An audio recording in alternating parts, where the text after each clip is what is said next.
नमस्ते बच्चों, मैं सीमा सिंह आज कक्षा 7वीं हिंदी माध्यम दूसरी इकाई का दूसरा पाठ लेकर आपके सामने आई हूँ। बच्चों, आज हम पाठ 2 मधु ऋतु। बच्चों, ये एक कविता है। इस कविता के जो कवि हैं वो हैं आनंद विश्वास जी। तो सबसे पहले बच्चों, मैं आपको आनंद विश्वास जी के बारे में थोड़ा बताती हूँ। जन्म जुलाई 1949, सिकोहाबाद, उत्तर प्रदेश। रचनाएं मिटने वाली रात नहीं, पर कटी पाखें, देवम गर्मा गर्म थपेड़े, लू के चिड़िया फुर। परिचय। आनंद विश्वास जी अंधविश्वास और मुश्किलों के बोझ से दबे जीवन के प्रति विद्रोही स्वर रखने वाले कवि हैं। प्रस्तुत कविता में कवि ने वसंत ऋतु में पृथ्वी पर होने वाले विविध परिवर्तनों का सजीव शब्दों में वर्णन किया है। बच्चों, ये जो कविता है मधु ऋतु, ये वसंत ऋतु के ऊपर आधारित है। इस कविता में कवि ने मधु ऋतु के बारे में उसका वर्णन किया है कि मधु ऋतु में कौन कौन से परिवर्तन होते हैं प्राकृतिक में, उसका चित्रण किया है।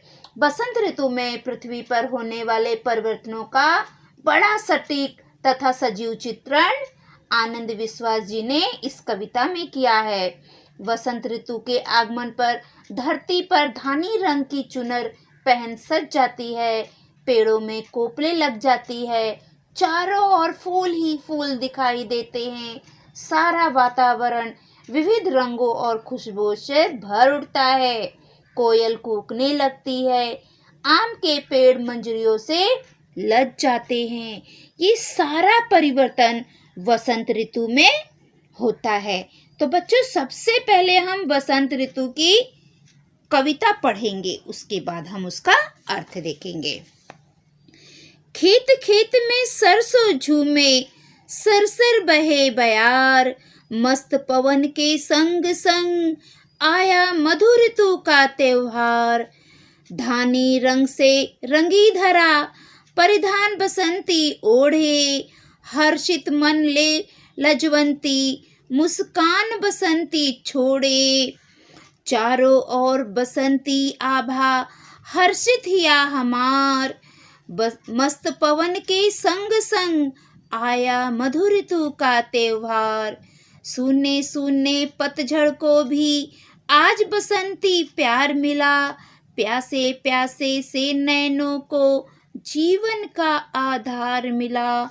मस्त गगन है मस्त पवन है, मस्ती का अंबार, मस्त पवन के संग संग आया मधु ऋतु का त्योहार।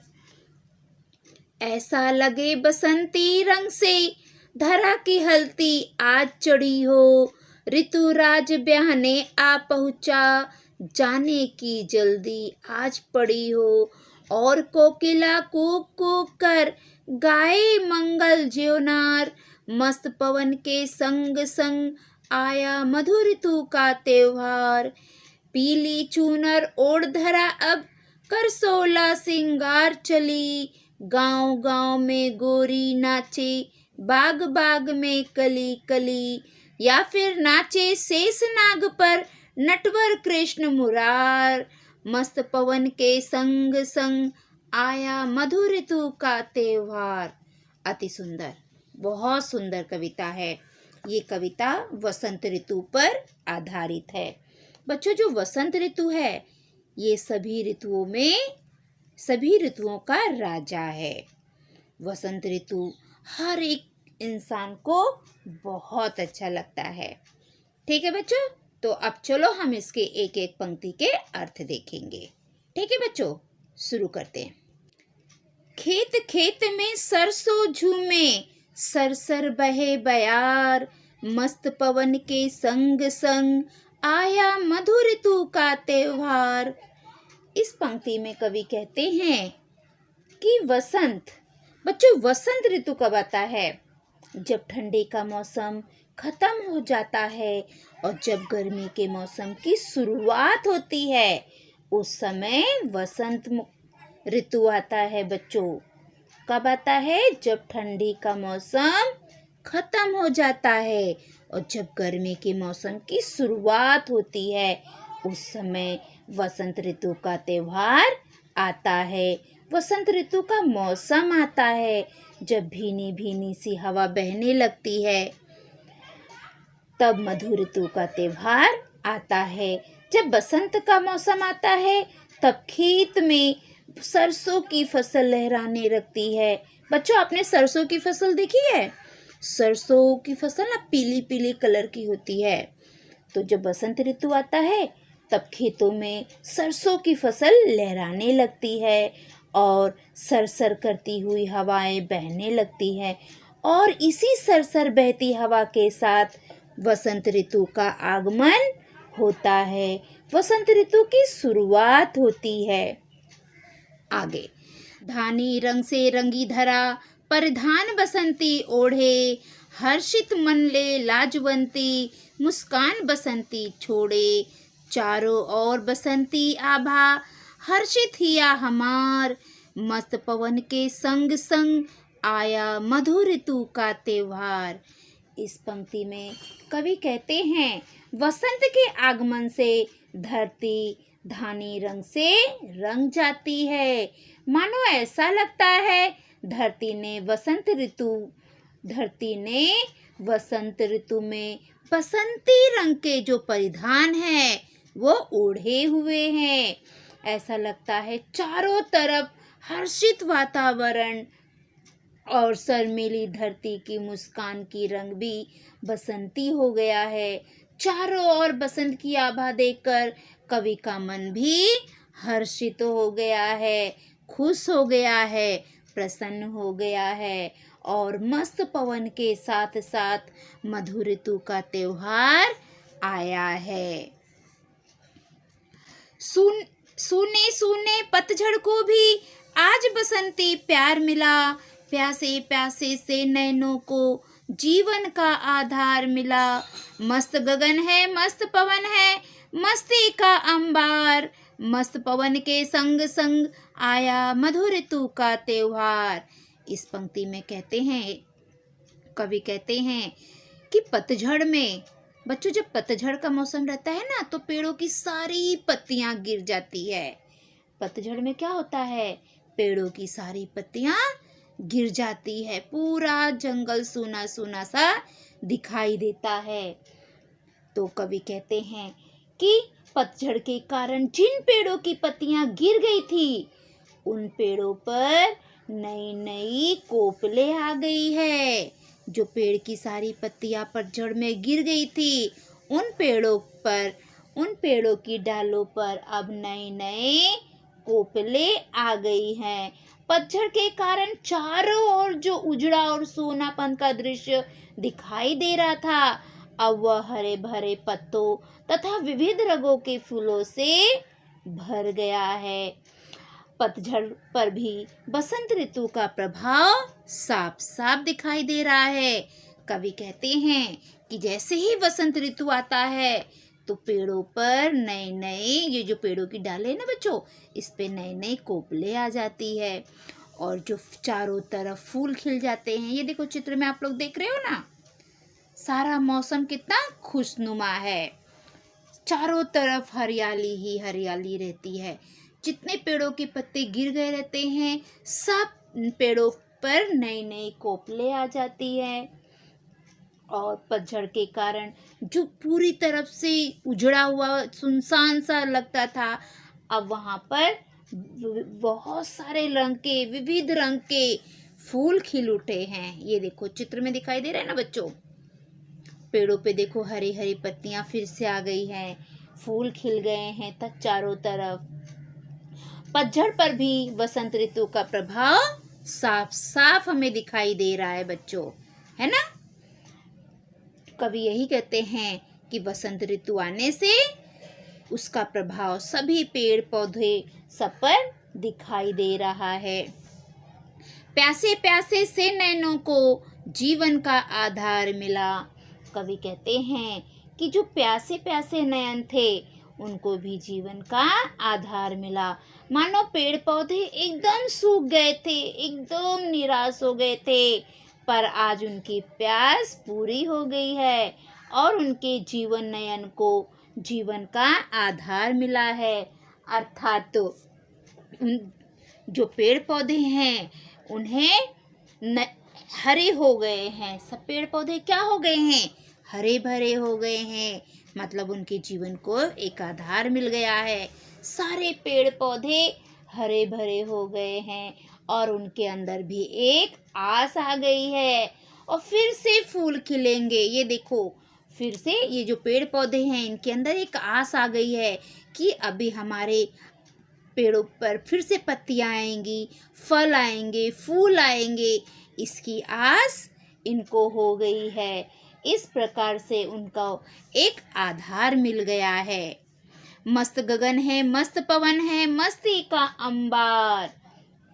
बच्चों, गगन कैसा प्रतीत होता है? गगन एकदम, हम देखो बच्चों, आसमान में देखेंगे तो हमें कैसे गगन दिखाई देगा? एकदम साफ सुथरा नीले रंग का प्रतीत होता है। और पवन कैसे है? पवन एकदम मस्त मस्त चल रही है। पवन कैसी है? पवन मस्त मस्त है।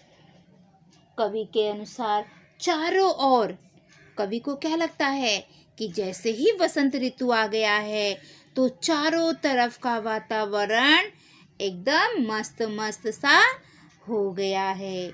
मस्त पवन के संग संग आया मधुर ऋतु का त्योहार और मस्त मस्त पवनों के साथ मधुर ऋतु का त्योहार, बसंत ऋतु का त्योहार आ गया है। ऐसा लगे बसंती रंग से धरा की हल्दी आज चढ़ी हो, ऋतुराज ब्याहने आ पहुँचा, जाने की जल्दी आज पड़ी हो, और कोकिला कूक कूक कर गाए मंगल ज्योनार, मस्त पवन के संग संग आया मधुर ऋतु का त्योहार। इस पंक्ति में कवि कहते हैं कि ऐसा लगता है बसंती धरा। कवि कहते हैं कि धरती को देखकर, धरा मतलब बच्चों धरती, कवि कहते हैं धरती को देखकर ऐसा लग रहा है मानो धरती पर आज पीला रंग चढ़ा हो। ऐसा लग रहा है जैसे आज धरती को पीला रंग चढ़ा हो। बच्चों, जैसे लड़की की शादी होती है तो उसको हल्दी लगाया जाता है, ठीक उसी प्रकार आज ऐसा लग रहा है जैसे धरा को, धरती को हल्दी लगी हुई हो, अर्थात पीला रंग चढ़ा है। धरती से ब्याह करने के लिए जो वसंत ऋतु है वो धरती से ब्याह करने के लिए, शादी करने के लिए आ गए हैं। ऐसे लग रहा है कि जो हमारी धरती है वो पीला रंग लगा, धरती पर पीला रंग चढ़ा हुआ है और जो ऋतुराज हैं वो हमारे धरती से ब्याह करने के लिए, शादी करने के लिए आ चुके हैं। और धरती भी दुल्हन की तरह सजकर ससुराल जाने की जल्दी पड़ी है और जो धरती है उन्हें भी जल्दी से अपने ससुराल जाने की पड़ी है। और कोकिला कूक कूक कर गाए मंगल ज्योनार, मस्त पवन के संग संग आया मधुर ऋतु का त्योहार। कवि कहते हैं कि जिस प्रकार लड़की की शादी के बाद उसकी विदाई होती है तो गांव की महिलाएं गाना गाती हैं, ठीक उसी प्रकार कोकिला कूक कूक कर मंगल गीत गा रही है। जैसे शादी में महिलाएं गाती है ना, ठीक उसी प्रकार कोकिला भी कर रही है। कोकिला मतलब कोयल, कोयल भी कूक कूक करके मंगल गीत गा रही है। और जो पवन है वो मस्त पवन के संग संग आया मधुर ऋतु का त्योहार और मस्त पवन के साथ मधुर ऋतु का त्योहार, वसंत ऋतु का त्योहार आ गया है। पीली चूनहर ओढ़ धरा अब कर 16 सिंगार चली, गांव गांव में गोरी नाचे, बाग बाग में कली कली, या फिर नाचे शेषनाग पर नटवर कृष्ण मुरारी, मस्त पवन के संग संग आया मधुर ऋतु का त्योहार। इस पंक्ति में कवि कहते हैं, खेत में सरसों के पीले फूलों को देखकर ऐसा लगता है कि धरती 16 सिंगार कर तथा पीले कलर की चुनर को ओढ़कर अपने ससुराल के लिए चल पड़ी है। बच्चों, आपने कभी सरसों का पेड़ देखा है? जो गांव जाते होंगे उन्होंने देखा है। जब ठंडी का मौसम रहता है ना, तभी बच्चों सरसों का खेत वो होता है। तो जो सरसों के फूल होते हैं ना, वो पीले रंग के होते हैं। तो खेती में सरसों के पीले फूल को देखकर ऐसा लग रहा है कि ये जो धरती है, ये श्रृंगार करके पीली चुनर ओढ़कर अपने ससुराल के लिए जा रही है। खेत को देखकर क्या लग रहा है? खेत में पीली सरसों को देखकर ऐसे लग रहा है कि मानो जो धरती माँ है, जो धरती है, उन्होंने पीली चुनर को ओढ़कर वो अपने ससुराल के लिए निकल पड़ी हैं, अपने ससुराल चल पड़ी हैं। धरती की विदाई के अवसर पर प्रत्येक गांव की महिलाएं नाच रही है। बच्चों, जब शादी होती है तो सब लोग नाचते हैं ना। ये देखो, सभी बच्चे, महिलाएं सभी नृत्य करते हैं। तो यहाँ पर क्या हो रहा है? जो कलियां हैं, बगीचे की जो कली हैं, वो झूम झूम कर नृत्य कर रही हैं, डांस कर रही हैं। और जो शेष कृष्ण भगवान जी हैं, वो शेष नाग पर सवार होकर वो भी नृत्य कर रहे हैं, डांस कर रहे हैं।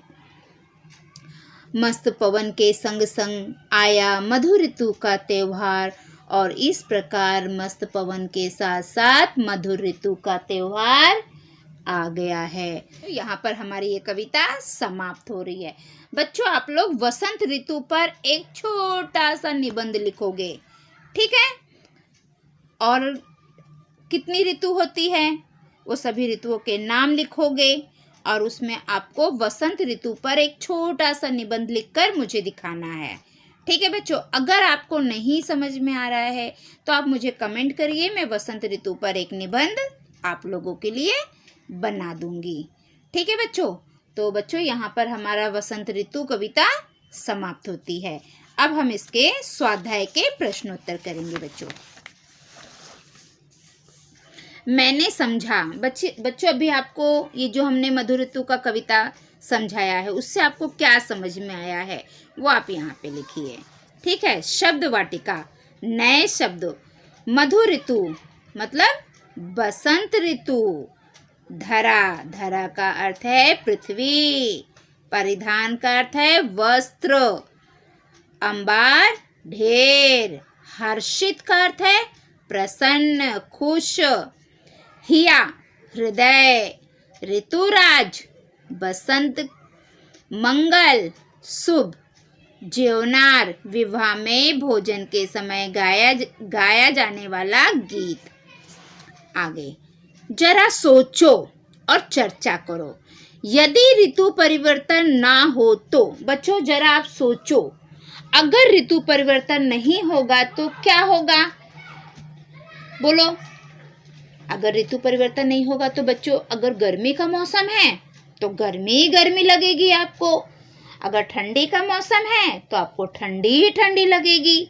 अगर बरसात का मौसम है तो बरसात ही बरसात होगी।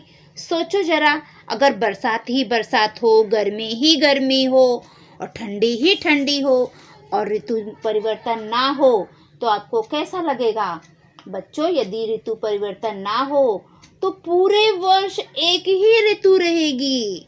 पूरे साल में एक ही ऋतु रहेगी और एक ऋतु के कारण हम साल भर जो हम अलग अलग प्रकार के फल खाते हैं ना, वो हम नहीं खा पाएंगे। अगर एक ही ऋतु रहेगी तो हमें एक ऋतु में जो फल होते हैं वही हमको मिलेंगे। और हम कपड़े भी एक ही जैसे पहनेंगे। अभी कैसे ठंडी होता है तो हम अलग कपड़े पहनते हैं, स्वेटर पहनते हैं। गर्मी होता है तो हम कॉटन के कपड़े पहनते हैं। अगर एक ही ऋतु होगा तो हमारे पहनावे में कोई भी फर्क नहीं होगा और एक ही कपड़ा पहनकर हम लोग बहुत ऊब जाएंगे, बोर हो जाएंगे। परिवर्तन तो प्रकृति का नियम होता है। परिवर्तन होना बहुत जरूरी है। अगर परिवर्तन नहीं होगा तो हमारा जीवन एकदम नीरस हो जाएगा, हम बोर हो जाएंगे। ऋतु परिवर्तन के कारण बहुत सारे फल और अनाज पैदा होते हैं। जब ऋतु ही परिवर्तन नहीं होगा तो हमें अलग अलग फल, सब्जी, अनाज ये खाने को नहीं मिलेंगे बच्चों। तो इसलिए ऋतु परिवर्तन होना बहुत जरूरी है। ऋतु परिवर्तन नहीं होगा तो पूरा जीवन अस्त व्यस्त हो जाएगा। एक ही फल खाओ, एक ही प्रकार के कपड़े पहनो। आपको क्या लगता है, आप अपने दोस्त के साथ चर्चा करिए, ठीक है। विचार मंथन, सुंदरतम यह देश हमारा, आप इसके ऊपर विचार करिए। खोजबीन, दोहे लिखने वाले कवियों के नाम ढूंढो और सूची बनाओ। बच्चों कौन कौन से दोहे, कौन कौन से कवियों ने लिखा है, तो आप क्या करो, उन कवियों के नाम लिखो, उसकी एक सूची बनाओ, ठीक है। आप गूगल पे जाओगे ना बच्चों, आप सर्च करोगे, आपको सारे कवियों के नाम मिल जाएगी जिन्होंने दोहे लिखे हैं। दोहे लिखने वाले सारे कवियों के नाम आपको मिल जाएंगे। गूगल पे जाके आप सर्च करिए। कौशल्य, गणतंत्र दिवस पर वक्तृत्व के लिए टिप्पणी लिखो। बच्चों गणतंत्र दिवस पे आपको ऐसे टिप्पणी लिखना है, कब से प्रारंभ हुआ है, उसके मनाने की विधि क्या है, उसमें हमारा कर्तव्य क्या है, ठीक है। स्वयं अध्ययन, स्वतंत्र वीर सावरकर जी के जयोस्तुते गीत चार्ट पर लिखो और समारोह में सुनाओ। तो बच्चों आप चार्ट पर लिखिए और जब समारोह होगा तब आप सुनाइए। वाचन जगत से स्वामी विवेकानंद जी का कोई भाषण पढ़ो और मुख्य विचार लिखो। बच्चों आप गूगल पे जाओगे ना तो स्वामी विवेकानंद के बहुत सारे भाषण आप सुन सकते हो और फिर उनके जो उसमें से जो मुख्य विचार हैं वो आप अपनी कॉपी में लिखो।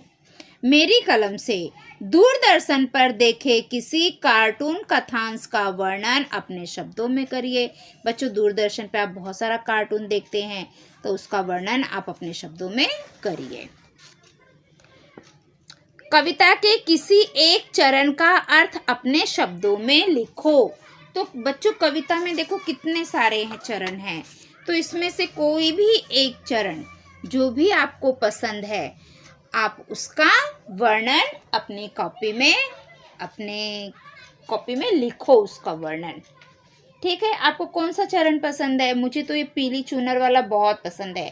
पीली चूनर ओढ़ धरा अब कर 16 सिंगार चली, गांव गांव में गोरी नाचे बाग बाग में कली, फिर नाचे शेष नाग पर नटवर कृष्ण मुरार, मस्त पवन के संग संग आया मधुर ऋतु का त्योहार। मुझे ये बहुत पसंद है।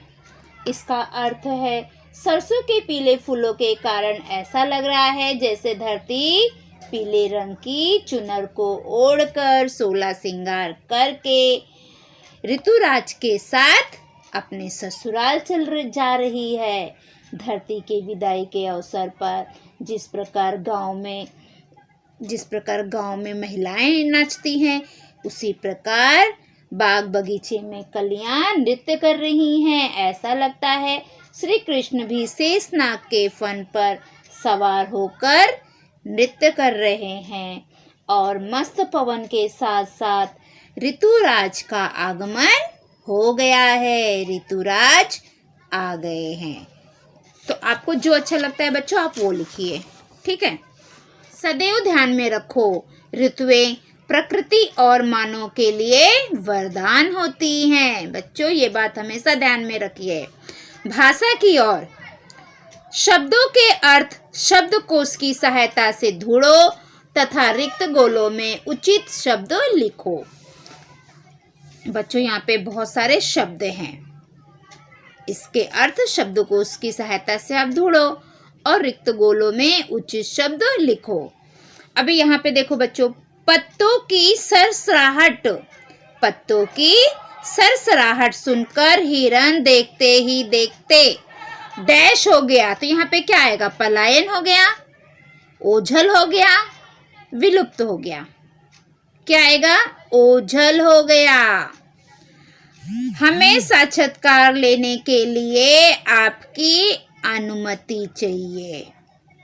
हमें साक्षात्कार लेने के लिए आपकी अनुमति चाहिए।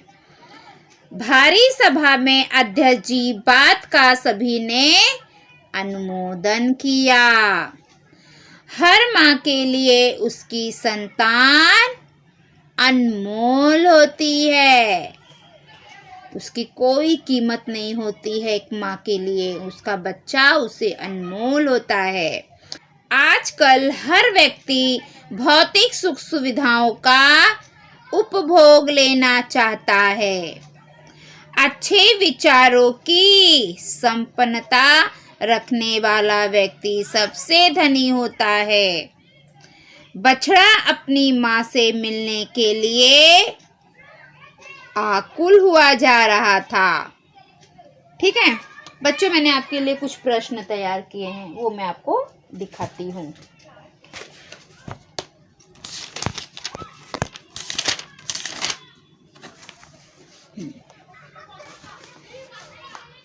प्रश्न पहला है, खेतों में कौन झूम रही है? तो उसका उत्तर है, खेतों में सरसों झूम रही है। क्या झूम रही थी खेतों में? सरसों। प्रश्न दूसरा है, मंगल गीत कौन गा रहा है? तो उत्तर है, मंगल गीत कोकिला गा रही है। कौन गा रहा है बच्चों? कोकिला। प्रश्न तीसरा, धरा ने किस रंग की चुनर ओढ़ी है? धरा ने पीले रंग की चुनर ओढ़ी है। प्रश्न चौथा, वसंत ऋतु का त्योहार किसके साथ आया? उत्तर है, वसंत ऋतु का त्योहार मस्त पवन के साथ आया। किसके साथ आया है? मस्त पवन के साथ आया। प्रश्न 5, कवि का मन क्या देखकर हर्षित है? उत्तर, कवि का मन बसंती आभा देखकर हर्षित है। प्रश्न छठा, कवि के अनुसार किसका अंबार लगा है? उत्तर, कवि के अनुसार मस्ती का अंबार लगा है। सातवां, कोकिला कूक कूक कर क्या गा रही है? कोकिला कूक कूक कर मंगल ज्योनार गा रही है।